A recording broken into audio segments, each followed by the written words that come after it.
ಬಾಣಂತಿಯರ ಸಾವಿಗೆ ಪರಿಹಾರ ಕೊಡೋಕಿಲ್ಲದ ಕಾಳಜಿ, ಇಲ್ಲಿ ಶಿರೂರ್ನಲ್ಲಿ ಗುಡ್ಡ ಕುಸಿತ ಆದಾಗ ಮನೆ ಕಳ್ಕೊಂಡವರಿಗೆ ಮನೆ ಕಟ್ಕೊಡ್ಲಿಕ್ಕೆ ಇಲ್ಲದ ಕಾಳಜಿ, ವೈನಾಡ್ನಲ್ಲಿ ಮನೆ ಕಟ್ಕೊಡ್ಲಿಕ್ಕೆ ಯಾಕೆ ಅಂತ. ವೈನಾಡಲ್ಲಿ ಇರೋರು ಮನುಷ್ಯರೇ ಅಲ್ವಾ? ಅಲ್ವಾ? ಅಂದ್ರೆ ಶಿರೂರಲ್ಲಿರೋರು ಮನುಷ್ಯರೇ ತಾನೆ? ಅರ್ಥ ಆಯ್ತಾ? ಇಲ್ಲಿ ಯಾಕೆ ಕಟ್ಟಿಕೊಟ್ಟಿಲ್ಲ ಅಂತ ನಾವು ಕೇಳೋಣ ಆಯ್ತಾ? ಅಲ್ಯಾಕೆ ಕೊಟ್ರಿ ಅಂತ ಕೇಳೋದ್ಬೇಕಾಗಿಲ್ಲ. ನಾನು ಹೇಳ್ತಾ ಇರೋದು ಎಲ್ಲೇ ಪ್ರಾಕೃತಿಕ ವಿಕೋಪಗಳಾದರೆ ಅದಕ್ಕೆ ಅನುಕಂಪ ತೋರಿಸುವುದು, ಅದಕ್ಕೆ ಮಾನವೀಯ ದೃಷ್ಟಿಯಿಂದ ಕಳಕಳಿಯಿಂದ ಮಾಡುವುದು. ಹೇಳಿ ಸರ್, ಈಗ ನೀವು ಬರಕ್ ಮುಂಚೆ ಇಬ್ಬರು ಸಂತ್ರಸ್ತರ ಮಾತನ್ನ ನಾವು ಕೇಳಿಸಿದ್ವಿ. ಶಿರೂರ್ನವರು ಮೀಡಿಯಾ ಮೈಕ್ ಮುಂದೆ ಮಾತನಾಡಿ ಹೋದವರು ತಿರುಗೂ ನೋಡಿಲ್ಲ ಅಂತ ಹೇಳ್ತಿದ್ದಾರೆ. ಅವ್ರಿಗೆ ಬೇಡವಾ ಅನುಕಂಪ? ಶಿರೂರಲ್ಲಿ ಯಾವಾಗ ಪ್ರಕೃತಿ ವಿಕೋಪ ಆಯ್ತೋ ಅಲ್ಲಿ ನಿಂತಿರೋರು ಕರ್ನಾಟಕಕ್ಕಿಂತ ಹೆಚ್ಚಾಗಿ ಕೇರಳದವರು. ಅವರು ಎಷ್ಟೋ ದಿವಸಗಳ ಕಾಲ ಅಲ್ಲಿರ್ತಕ್ಕಂಥ ಅಧಿಕಾರಿಗಳು, ಅಲ್ಲಿರ್ತಕ್ಕಂಥ ಜನರು ಎಲ್ಲರೂ ಸಹಿತ ಅಲ್ಲೇ ವಾಸ್ತವ್ಯ ಹೂಡಿದ್ರು. ಯಾಕಂತಂದ್ರೆ ಅವರು ಬಾರ್ಡರ್ ಅಲ್ಲಿ ಇದ್ದಾರೆ, ಅವ್ರ ಒಂದು ಕಾಳಜಿ, ಮಾನವೀಯ ಕಳಕಳಿ ಇತ್ತು, ಬಂದಿದ್ದಾರೆ. ಆದ್ರಿಂದ ಇಲ್ಲಿ ರಾಜಕೀಯ ಪಕ್ಕಕ್ಕಿಡಿ, ಪಕ್ಷವನ್ನು ಪಕ್ಕಕ್ಕಿಡಿ, ಅಲ್ಲಿ ಬೇಕಾಗಿರೋದಷ್ಟೇ. ಕಾಂಗ್ರೆಸ್ನ ವೋಟ್ ಹಾಕಿ ಸರ್ಕಾರ ರಚನೆ ಮಾಡೋ ಅಧಿಕಾರ ಕೊಟ್ಟಿರೋದು ನಮ್ಮ ಕಾಂಗ್ರೆಸ್ ಪಕ್ಷಕ್ಕೆ, ನಮ್ಮ ರಾಜ್ಯದಲ್ಲಿರೋ ನಾಯಕರುಗಳಿಗೆ. ಇರ್ಲಿ, ಕೇಳಬೇಕಾಗಿರೋದು ಪ್ರಶ್ನೆ ಅಲ್ವಾ ಅವರು? ಪ್ರಶ್ನೆ ಕೇಳೋ ನಾನು ಹೇಳ್ತಾ ಇರೋದು, ಅಲ್ಲಿ ಏನೋ ಅವ್ರು ಮಜಾ ಮಾಡಕ್ಕೆ ಯಾರು ದುಡ್ಡು ಕೊಡ್ತಾ ಇಲ್ಲ. ಅಲ್ಲಿ ಇರ್ತಕ್ಕಂಥವ್ರಿಗೆ ತೊಂದರೆ ಆಗಿದೆ, ನೋವಾಗಿದೆ. ಇಲ್ಲಿ ಯಾಕೆ ಕೊಟ್ಟಿಲ್ಲ? ಇಲ್ಲೂ ಕೊಡಿ. ನಾನು ಹೇಳ್ತಾ ಇರೋದು, ಬಾಣಂತಿಯರು ಸಾವಿಗೆ 5 ಲಕ್ಷ ಯಾಕೆ ಕೊಡ್ತೀರಾ? 10 ಲಕ್ಷ ಕೊಡಿ ಅಂತ ಕೇಳೋಣ ನಾವು.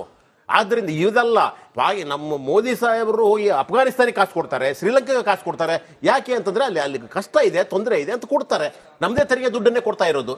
ಇಲ್ಲಿಯೂ ಸಹಿತ ಹಾಗೇನೆ ಮೊದಲನೇದಾಗಿ ಅಲ್ಲಿ ತೊಂದರೆ ಎಲ್ಲಿದೆ ಕೊಟ್ಟಿದ್ದಾರೆ. ಅವ್ರಿಗೇನು ಕೊಡಬೇಕು ಅಂತಿಲ್ಲ 100 ಮನೆಗಳು. ಯಾಕಂತಂದ್ರೆ 4 ಲಕ್ಷ ಚಿಲ್ಲರೆಯಿಂದ ಆರಿಸಿ ಬಂದಿರತಕ್ಕಂಥವ್ರು ಅವರು ಏನು 4,000 ಓಟಿಂದ ಆರಿಸಿ ಬಂದಿಲ್ಲ.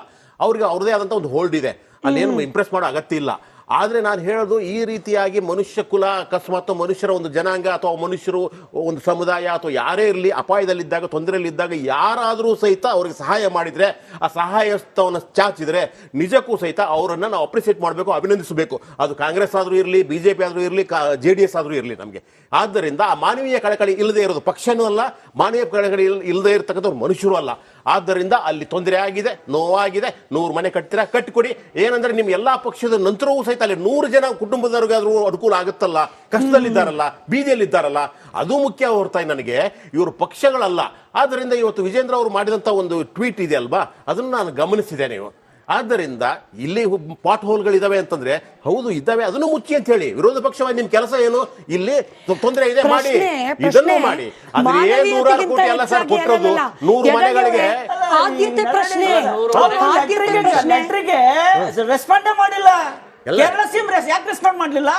2 ಸರಿ ಲೆಟರ್ ಬರೀಬೇಕಾ? ನಿಮ್ಗೆ ಬೇಕಾ ಅಂತ ಕರ್ನಾಟಕದ ಬಾಣಂತಿಯರ ಲೆಟರ್ ಬರೀರಿ. ಆಯ್ತು ರೀ, ಒಳ್ಳೇದು ಕೇಳಿ. 2 ಲಕ್ಷ ಹೋಯ್ತು, 5 ಲಕ್ಷ ಮಾಡಿದ್ದಾರೆ, 10 ಲಕ್ಷ ಕೊಡುವಂತ ನಾವು ನೀವು ಒತ್ತಾಯ ಮಾಡೋಣ.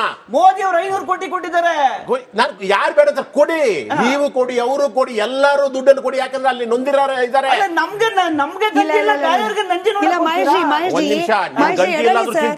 ನೀರು ಸಾಯ್ತಾ ಇದಾರಲ್ಲ, ಅವ್ರಿಗೆ ಮೊದಲು ನೀರನ್ನು ಹಾಕಿ ನೀವು.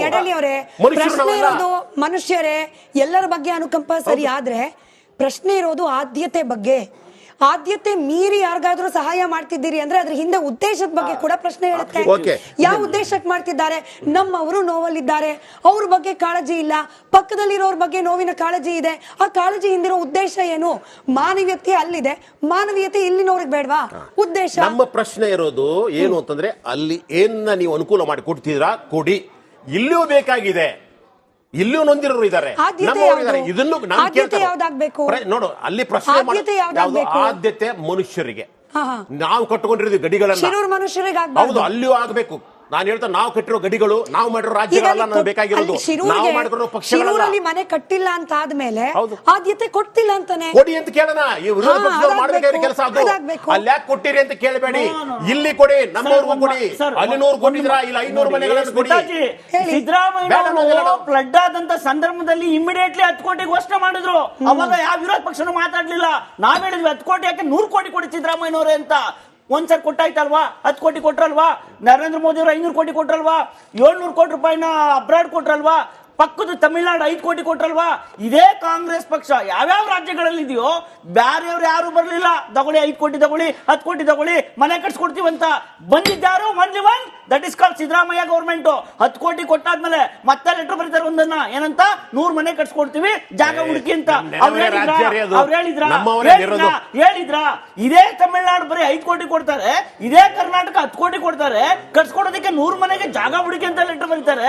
ಇದಕ್ಕೆಲ್ಲ ನೋಡಿ ಸಿದ್ದರಾಮಯ್ಯನವರು ಎಷ್ಟು ಚೆನ್ನಾಗಿ ಮಾಡ್ತಾರೆ ಡ್ರಾಮಾನ ಅಂದ್ರೆ, ನಡಹಳ್ಳಿ ಸರ್ ಹೇಳ್ತಾರೆ, ಎಡಹಳ್ಳಿ ಸರ್ ನನ್ ಸಂತೋಷ, ಅವರು ಇದು ನೊಂದಿದ್ದಾರೆ, ನಮ್ಮವರು ನೊಂದಿದ್ದಾರೆ. ಇದೇ ಎಡಹಳ್ಳಿ ಸಾಹೇಬ್ರು ನಾನು ಆಗ್ಲೇ ಮಾತಾಡ್ತಾ ಇದ್ದೆ, ನರಗುಂದ, ನವಲ್ಗುಂದ, ಬೆಟಗೇರಿ ಇಲ್ಲಿ ಫ್ಲಡ್ ಆದಾಗ 4 ಜನ ರೈತರು ಕೊಚ್ಕೋದಾಗ ಅಕ್ಟೋಬರ್ 1ನೇ ತಾರೀಕು ಇದುವರೆಗೂ ಇವ್ರು ಯೋಗ್ಯತೆಗೆ ₹1 ಕೊಡ್ಲಿಲ್ಲ. ಮಲ್ಲಿಕಾರ್ಜುನ್ ಖರ್ಗೆ ಅವರು, ಸುಪುತ್ರ ಪ್ರಿಯಾಂಕಾ ಖರ್ಗೆ ಅವರು ಮಾಡಿದ್ದೆ ಭಾಷಣ ಉತ್ತರ ಕರ್ನಾಟಕದ ಬಗ್ಗೆ. ಅಲ್ಲಿ ಯಾರು ಕೇಳಕ್ ಗತಿ ಇಲ್ಲ. ಅಲ್ಲಿ ನವಲ್ಗುಂದ, ನರಗುಂದದಲ್ಲಿ ಆಗ್ಲಿಲ್ವಾ? ಅಕ್ಟೋಬರ್ 1ನೇ ತಾರೀಕು ಫ್ಲಡ್ ಆಗ್ಲಿಲ್ವಾ? ಕೊಚ್ಕೊಂಡು ಹೋಗ್ಲಿಲ್ವಾ? ಅಥವಾ ಮಡಿಕೇರಿ ಫ್ಲಡ್ ಆದಾಗ ಹೋದ್ರ ಕಾಂಗ್ರೆಸ್ ಗೌರ್ಮೆಂಟ್? ಈಗ ನೀವ್ ಹೇಳ್ತಾ ಇದ್ರಿ ಸಿರಿಗುಡ್ಡ ಪ್ರಕರಣ, ನಿಮ್ ಕಣ್ಣು ಮುಂದೆ ಮಾತನಾಡಿದ್ದಾರೆ ರೈತರು, ನಮ್ಮನ್ನ ಯಾರು ಕೇಳೋರಿಲ್ಲ ಅಂತ. ಸರ್ ಎಷ್ಟು ಚೆನ್ನಾಗಿ ಹೇಳ್ತಾರೆ ನೋಡಿ. ನಾನು ತುಂಬಾ ದುಃಖ ಆಗೋದಂದ್ರೆ, ಫಸ್ಟ್ ಏನು ಸಿರಿಗುಡ್ಡ ಕುಸ್ತಾಗ ಸೆಂಟ್ರಲ್ ಗೌರ್ಮೆಂಟ್ ಇಂದ ಓಡೋಡ್ ಬರೋದು ಕುಮಾರಸ್ವಾಮಿ ಅವರು. ಕೇರಳದವ್ರು ಎಷ್ಟು ಜನ ಇದ್ರಲ್ಲಿ? ಕೇರಳದವ್ರು ಯಾಕಿದ್ರು ಒಂದು 10 ಜನ ಅಂದ್ರೆ, ಕೇರಳದ ಒಬ್ಬ ಲಾರಿ ಮಾಲೀಕ ಸಿಕ್ಕಾಕೊಂಡಿದ್ದ, ಹೆಣ ಸಿಕ್ಕಿರ್ಲಿಲ್ಲ. ಆ ಬಾಡಿಗೋಸ್ಕರ ಕೇರಳದವ್ರು ಇದ್ರಲ್ಲಿ, ಕರ್ನಾಟಕರು ಅಲ್ಲಿ ಇಲ್ಲ ಅಂತ ಹೇಳಿರ್ಲಿಲ್ಲ. ಆ ಬಾಡಿಗೋಸ್ಕರ ಇದ್ರೆ ಹೊರತು ಕೇರಳದವರು ಸಹಾಯ ಹಸ್ತ ಮಾಡ್ಲಿಲ್ಲ ಸಿರಿಗುಡ್ಡದಲ್ಲಿ. ಅದನ್ನ ಹೇಳಿ ಎಷ್ಟು ಮಾಡಿದಾರೆ ಕೇರಳ ಸರ್ಕಾರ? ಸಿರಿಗುಡ್ಡ ಪುಸ್ತಕ ಕುಮಾರಸ್ವಾಮಿ ಕೇಂದ್ರದಲ್ಲಿ ಮಂತ್ರಿ ಆಗಿರ್ಲಿಲ್ಲ, ಸುಮ್ಮನೆ ಅವ್ರ್ಯಾ ಓಡಿ ಬರ್ತಾರೆ ಸರ್. ಸಿರಿಗುಡ್ಡ ಪುಸ್ತಕ ಕೇಂದ್ರದಲ್ಲಿ ಮಂತ್ರಿ ಆಗಿ ಬಂದದ್ದು ಸರ್. ಸರ್ ಅದು ಆಗಿರೋ ಕಾಲಘಟ್ಟ ನೋಡ್ಕೊಳ್ಳಿ, ಕೆಲಸ ಕೊಟ್ಟಿದ್ದೀವಿ ಸರ್, ಕೆಲಸ ಕೊಟ್ಟಿದ್ದೀವಿ ಕರ್ದಿ.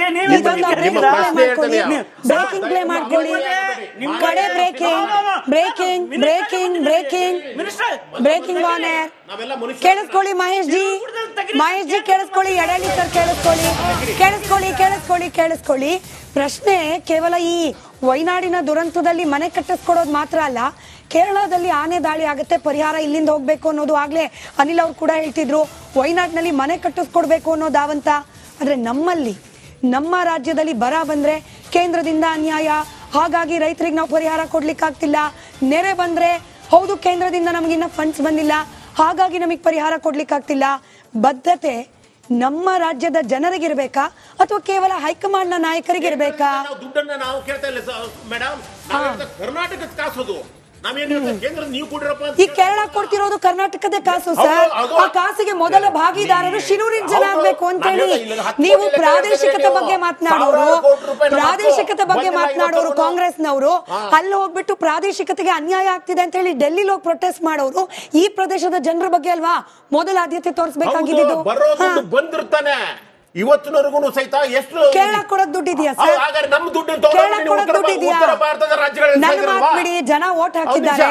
ವೈನಾಡಿಗೆ ಮನೆ ಕಟ್ಟಿಸ್ಕೊಡೋ ಮುಖ್ಯಮಂತ್ರಿಗಳ ಪತ್ರ ತಪ್ಪಾ ಸರಿನಾ? 80% ಜನ ತಪ್ಪು ಅಂತ ವೋಟ್ ಹಾಕಿದ್ದಾರೆ. ಇದಕ್ಕೆ ಏನ್ ಹೇಳ್ತೀರಿ? 2,000-3,000 ಜನರು ವೋಟಿಂಗ್ 24 ಸರ್. ಅಂದ್ರೆ ಕರ್ನಾಟಕ ಜನರ ನಾಡಿ ಮಿಡಿತವನ್ನ ಅರ್ಥ ಮಾಡ್ಕೊಳ್ಳಿ ಕಷ್ಟ.